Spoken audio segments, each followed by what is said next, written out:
തൊഴിൽ തട്ടിപ്പിനിരയായി റഷ്യൻ കൂലിപ്പട്ടാളത്തിൽ ചേർന്ന തൃശൂർ സ്വദേശി ബിനിൽ കൊല്ലപ്പെട്ടത് ഡ്രോൺ ആക്രമണത്തിലെന്ന് ചികിത്സയിലുള്ള ജെയിൻ. സുഹൃത്തിന് അയച്ച സന്ദേശത്തിലാണ് ജെയിൻ ഇക്കാര്യം അറിയിച്ചത്.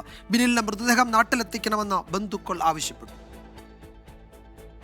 കൂലിപ്പട്ടാളത്തിലകപ്പെട്ട ഇരുവർക്കും യുദ്ധമുഖത്ത് എന്ത് സംഭവിച്ചുവെന്ന് വിവരിക്കുന്ന സന്ദേശമാണ് ജെയിൻ സുഹൃത്തുക്കൾക്ക് പങ്കുവച്ചത്. 5-ാം തീയതി രാത്രി ബിനിലിനെ ചിലർ കൂട്ടിക്കൊണ്ടുപോയി. 6-ാം തീയതി രാവിലെ യുദ്ധമുഖത്തേക്ക് തന്നെ കൊണ്ടുപോകുന്നതിനിടയിലാണ് ബിനിലിന്റെ മൃതദേഹം കണ്ടതെന്ന് ജെയിൻ. ആ സമയം ഡ്രോൺ ആക്രമണം ശക്തമായി. അതിനിടെ ബിനിലിന്റെ ശരീരം മറിച്ചിട്ട് പരിശോധിച്ചു. രക്തം തളം കെട്ടിക്കിടന്ന് മരവിച്ച നിലയിലായിരുന്നു മൃതദേഹം. ഡ്രോൺ ആക്രമണത്തിലാണ് ബിനിൽ കൊല്ലപ്പെട്ടതെന്നും സന്ദേശത്തിൽ സ്ഥിരീകരിക്കുന്നു. പിന്നാലെ പരിക്കേറ്റ ജെയിനിനെ പിന്നീട് മോസ്കോയിലെ ആശുപത്രിയിലേക്ക് മാറ്റുകയായിരുന്നു. അതിനിടെ കൊല്ലപ്പെട്ട ബിനിലിന്റെ വീട് സന്ദർശിച്ച രമേശ് ചെന്നിത്തല വിഷയത്തിൽ സർക്കാരിന്റെ ഫലപ്രദമായ ഇടപെടൽ ഉണ്ടായിട്ടില്ലെന്ന് കുറ്റപ്പെടുത്തി. സർക്കാരിന്റെ ഒരു ഫലപ്രദമായ ഇടപെടൽ ഉണ്ടായിട്ടില്ല.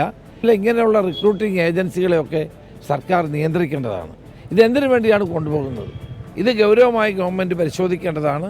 ഇങ്ങനെയുള്ള ഏജൻസികളെ നിയന്ത്രിക്കേണ്ടതാണ്. ഇവരുടെ പേരിൽ നടപടിയെടുക്കേണ്ടതാണ്. 24 തൃശൂർ.